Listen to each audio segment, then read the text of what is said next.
भूमिहार या भूमिहार ब्राह्मण, यह केवल नाम का विवाद नहीं, एक समाज की पहचान और सम्मान का प्रश्न है। बिहार विधानसभा में शुक्रवार को जो दृश्य देखने को मिला वह सामान्य नहीं था। सदन में सत्ता पक्ष और विपक्ष के बीच बहस होना नई बात नहीं है, लेकिन अपनी ही सरकार के खिलाफ सत्ता पक्ष के विधायक खड़े हो जाएं, नारेबाजी करने लगे और सरकार के जवाब को ही गलत बता दें, तब समझ लेना चाहिए कि मामला किसी राजनीतिक मुद्दे से कहीं बड़ा है। मामला था भूमिहार समाज की पहचान का। भाजपा विधायक जीवेश कुमार मिश्रा ने सदन में सवाल उठाया कि जब 1931 की जातीय जनगणना पुराने राजस्व अभिलेखों, रजिस्ट्री दस्तावेजों और कई सरकारी रिकॉर्ड में भूमिहार ब्राह्मण लिखा जाता रहा है, तो आज सरकारी दस्तावेजों में केवल भूमिहार क्यों लिखा जा रहा है? सरकार की ओर से उप मुख्यमंत्री विजेंद्र प्रसाद यादव ने जवाब दिया कि भूमिहार ब्राह्मण के रूप में दर्ज करने का कोई प्रावधान नहीं है। इतना ही नहीं, उन्होंने यह भी कह दिया कि यदि कहीं ऐसा दर्ज है तो उसे नियम के अनुसार संशोधित किया जाएगा। यहीं से विवाद शुरू हुआ।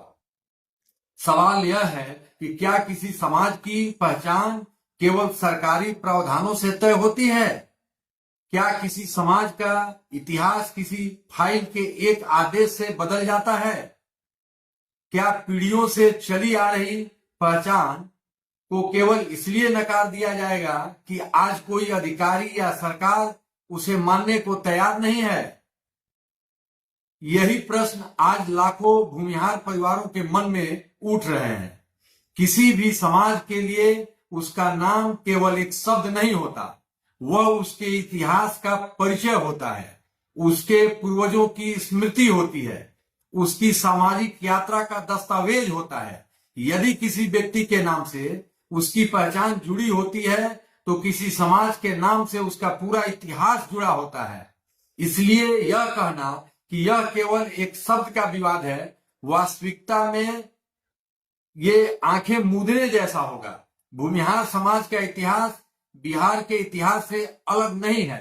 स्वतंत्रता आंदोलन से लेकर शिक्षा, साहित्य, राजनीति, कृषि और प्रशासन तक इस समाज का योगदान दर्ज है। बिहार के अनेक विद्यालय, महाविद्यालय, सामाजिक संस्थाएं और जन आंदोलन ऐसे हैं जिसमें भूमिहार समाज के लोगों ने महत्वपूर्ण भूमिका निभाई है। लेकिन आज सवाल योगदान का नहीं है, सवाल यह है कि यदि दशकों तक किसी नाम को सरकारी दस्तावेजों में स्वीकार किया गया तो अब उसे नकारने की आवश्यकता क्यों महसूस हो रही है? यदि पुराने अभिलेखों में भूमिहार ब्राह्मण लिखा हुआ है तो सरकार को उसे गलत साबित करने के लिए इतिहास के प्रमाण देने चाहिए, न कि केवल यह कह देना चाहिए कि ऐसा कोई प्रावधान नहीं है। क्योंकि इतिहास प्रावधानों से नहीं बनता, प्रावधान इतिहास से बनते हैं। सबसे महत्वपूर्ण बात यह है कि विधानसभा में विरोध केवल विपक्ष ने नहीं किया। भाजपा के विधायक जीवेश मिश्रा के साथ भाजपा और जदयू के कई विधायक खड़े हो गए। निशांत प्रशांत जैसे विधायकों ने खुलकर कहा कि वर्षों से रजिस्ट्री और सरकारी दस्तावेजों में उनकी जाति भूमिहार ब्राह्मण के रूप में दर्ज होती रही है। जब अपनी ही सरकार के विधायक सरकार के जवाब से असंतुष्ट दिखाई दें तो इसका अर्थ है कि कहीं न कहीं सरकार लोगों की भावनाओं को समझने में असफल रही है। सरकार को यह समझना होगा कि पहचान का प्रश्न केवल प्रशासनिक विषय नहीं होता। भारत में भाषा, संस्कृति, धर्म, जाति, परंपरा और सामाजिक पहचान लोगों की भावनाओं से जुड़ी होती है। इसलिए जब किसी समाज को यह लगता है कि उसकी पहचान को कमजोर किया जा रहा है तब वह आक्रोशित हो उठता है। भूमिहार समाज के भीतर आज यही भावना दिखाई दे रही है। लोग पूछ रहे हैं कि आखिर हमारी पहचान पर ही सवाल क्यों? यदि कोई समाज अपने ऐतिहासिक नाम से पहचाना जाना चाहता है तो उसमें आपत्ति क्यों? क्या पहचान की रक्षा करना अपराध है? क्या अपने इतिहास का सम्मान मांगना गलत है? यहाँ यह स्पष्ट करना जरूरी है कि यह किसी दूसरे समाज के खिलाफ लड़ाई नहीं है। यह किसी को ऊंचा या नीचा साबित करने का प्रयास भी नहीं है। यह केवल अपनी ऐतिहासिक पहचान को स्वीकार किए जाने की मांग है।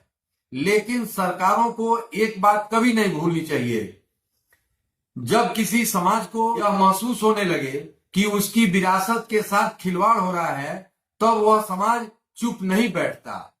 इतिहास गवाह है कि पहचान पर चोट सबसे गहरी चोट होती है। आर्थिक नुकसान की भरपाई हो सकती है, राजनीतिक हार की भरपाई हो सकती है, लेकिन सम्मान पर लगी चोट पीढ़ियों तक याद रखी जाती है।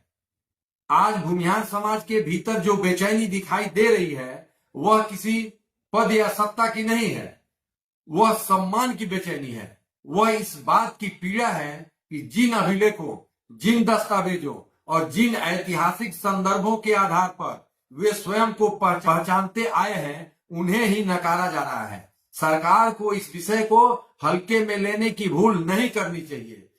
यदि वास्तव में पुराने दस्तावेजों में भूमिहार ब्राह्मण लिखा हुआ है, तो उसकी निष्पक्ष जांच होनी चाहिए। इतिहासकारों को सुनाइए, बुलाइए, विशेषज्ञों को बुलाइए, अभिलेखों की जांच कराइए, लेकिन किसी समाज की भावनाओं को एक झटके में खारिज मत कीजिए, क्योंकि पहचान का प्रश्न आदेश से नहीं सुलझता, संवाद से सुलझता है। आज विधानसभा से उठी आवाज केवल विधायकों की आवाज नहीं थी, वह उन लाखों लोगों की आवाज थी जो यह कहना चाहते हैं, हम किसी का हक नहीं छीनना चाहते, हम किसी विशेषाधिकार की मांग नहीं कर रहे, हम केवल अपने इतिहास, अपनी पहचान और अपने सम्मान का संरक्षण चाहते हैं।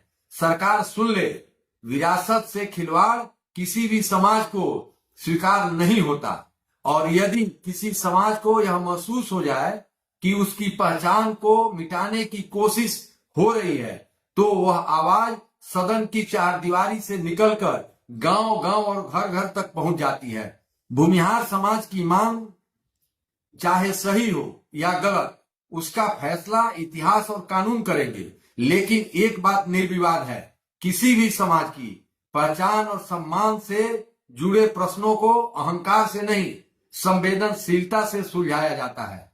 क्योंकि पहचान केवल शब्द नहीं होती, पहचान ही समाज का स्वाभिमान होती है, और स्वाभिमान पर समझौता कभी नहीं होता।